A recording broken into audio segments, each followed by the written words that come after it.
आप शेयर करना चाहेंगे जरा? देखिए, ऑलरेडी वर्ल्ड फेम वॉइस बहुत बड़ा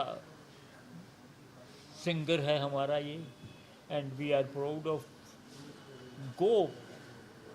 हमारा पहले कोई उन्होंने नगमा नहीं गाया, लेकिन जब कुछ ऊपर से कुछ बाणी आती है ना, जब कभी कैसा होता है कि भाई कब मिलन होता है काम करने का, तो काम करने का मिलन अब आया। तो ये सोचा सब ने मिलकर कि इस नगमे को, इन नगमों को जो हीरो के होंगे वो कौन गाएगा।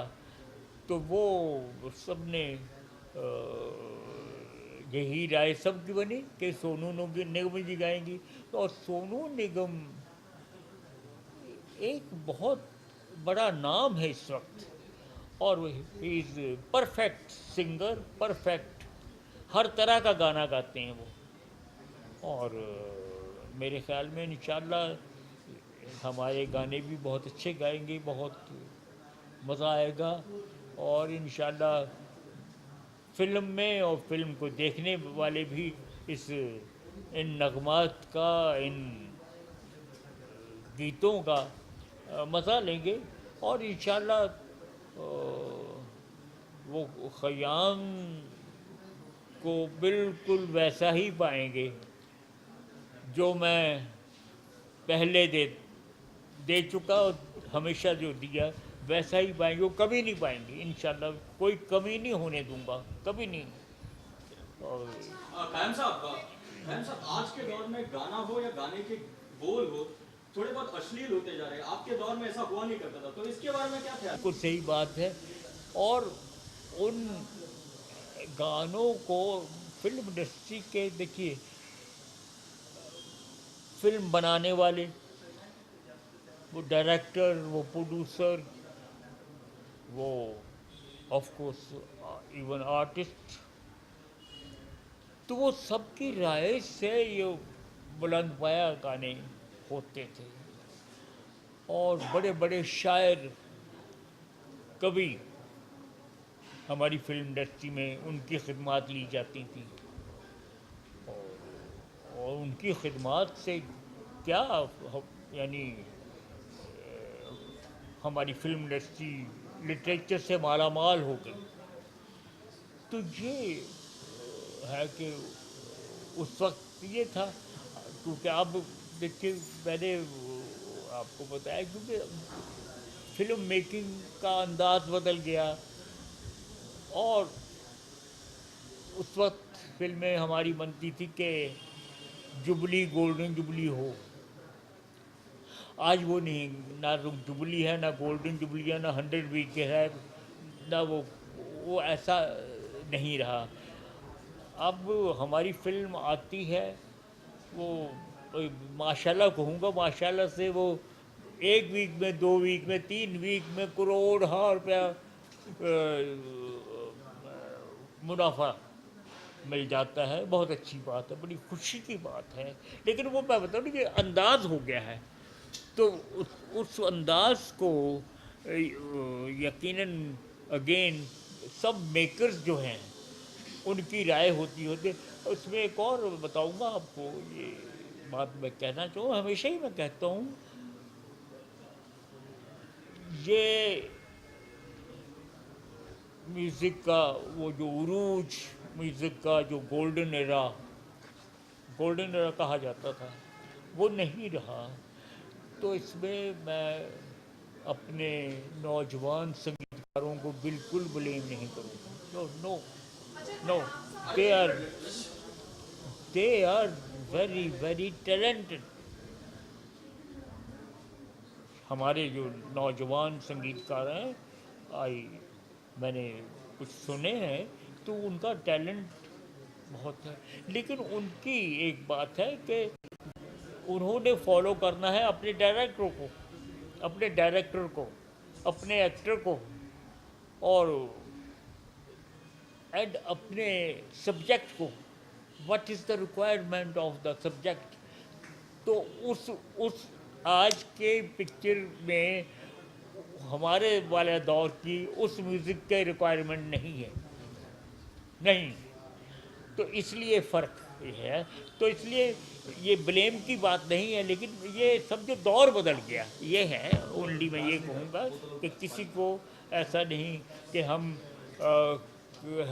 हम लोग अपना जो हम लोगों ने काम किया वही काम था और मैं वो नहीं हूँ, ऐसी बात नहीं है। लेकिन जाहिर है वो अपनी जगह के वो इतना बुलंद पाया काम, हमारे सब हमसे पहले सीनियर लोग, हमारे कुलीग, मैं सबके बिहाफ पर बोल रहा हूँ कि क्या क्या म्यूज़िक दे गए, क्या क्या नगमात दे गए, क्या क्या राइटिंग गानों की हो गई, क्या कहने लाजवाब। और बड़े बड़े शायर, कवि, ऑथर्स हमारे, तो उन्होंने जो काम किया तो उसका रिजल्ट मिला है सामने। तो अब अगेन इस बात को दोहराऊंगा, क्योंकि अब वो रिक्वायरमेंट नहीं, तो इसलिए हमारे नौजवान यूँ है कि जो मुझसे नौजवान हमारे आने वाली पीढ़ी है वो कहेंगे साहब हम कोई आपसे कोई कम थोड़ी हैं, हम भी आपके उम्र के हैं। तो इसलिए तो वो सब जो है उनको हम कभी, क्योंकि ये requirement of the subject and team work है, अपने हिसाब से वो काम करते हैं और वो अपने काम में सब लोग कामयाब हैं।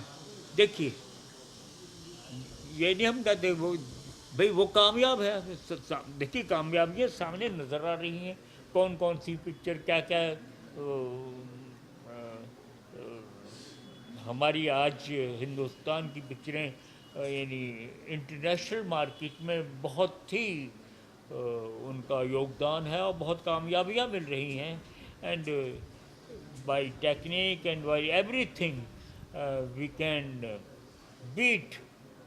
अब ऐसा लग रहा है कि हम पूरी वर्ल्ड को बीट कर देंगे अपनी फिल्म मेकिंग में, ऐसा लग रहा है। हमारे आर्टिस्ट, हमारे टेक्नीशियन और हमारे और पहले क्या क्या हैंडीकैप होते थे हमारे।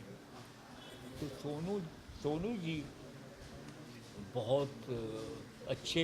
अभी अभी आपने शायद देखा होगा अनूप खेर जी का एक जो शो हुआ, उसमें गाने और भी गाए, लेकिन एक नगमा हमारा उन्होंने गाया, जाने क्या ढूंढती रहती हैं ये आंखें मुझ में, जाने क्या ढूंढती रहती हैं ये आंखें मुझ में, राख के ढेर में शोला है न चिंगारी है। कैफी आज़मी साहब का कलाम, रफ़ी साहब की उस वक्त आवाज़, और इन्होंने एग्जैक्ट वैसा ही रफ़ी साहब के अंदाज से इतना अच्छा गाया, इतना अच्छा गाया कि यानी हम जितना उनको तारीफ़ करें, जितना उनको प्रेज़ करें वो कम है। तो सोनू जी अब हम कब से ये चाह रहे थे, लेकिन जब कोई मौका ऐसा आता है और या अंदाज़े गुफ्तगू या मेरी दिलबर हुस्ने मलिका, मेरी दिलबर हुस्ने मलिका, दिले दिलदार हो तुम, दिले दिलदार। आप देखिए दिलदार और दिल, उसका दिल हो तुम, हुस्ने मलिका हो तुम, मेरी दिलबर। अब अपनी माशूका, अपनी महबूबा, अपनी प्रेमिका के लिए देखिए उसने ये कहा, और फिर दूसरी लाइन कही, मैं फिर रिपीट करूँगा पहली लाइन को ताकि उसका लिंक आपको लगे। मेरी दिलबर हुस्ने मलिका, दिले दिलदार हो तुम, मौसम गुल में महकता, ये कलाम इनका है, पढ़ मैं रहा हूँ। मौसम गुल में महकता, गुले गुलजार हो तुम, मौसम गुल में महकता। आप देखिए मौसम गुल में महकता, गुले गुलजार हो तुम, मेरी दिलबर। और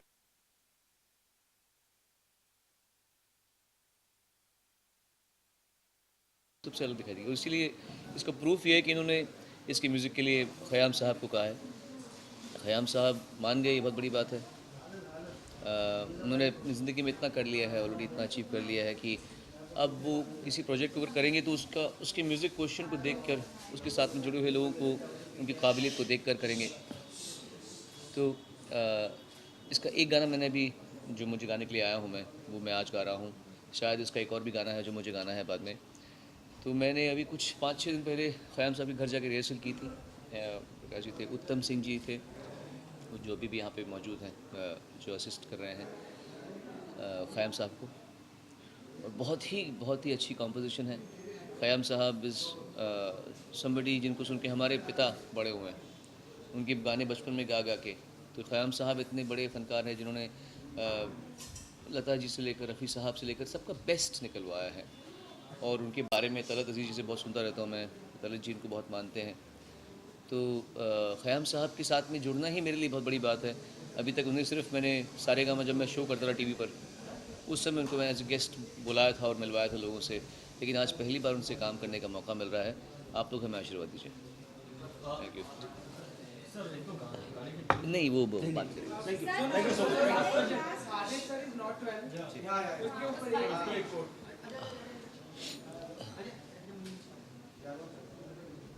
जी, आदेश श्रीवास्तव जी की तबीयत बहुत ही ख़राब है। मैं उन्हें ऑलमोस्ट रोज़ मिल रहा हूँ और भगवान करे उनकी तबीयत ठीक हो जाए, लेकिन इस समय जिस पोजीशन में है वो क्रिटिकली कह सकते हैं। मेरे बहुत ही नज़दीकी एसोसिएट कह लीजिए, बड़े भाई कह लीजिए, पिछले 22 साल से मैं उन्हें जानता हूँ और बड़ा ही ज़िंदा दिल आदमी है, बहुत ही हिम्मती आदमी। इसलिए वो पहली बार जब अटैक आया था उनको, तो वो उससे बाहर आ गए थे। इस बार थोड़ा जकड़ गए। Let's hope for the best.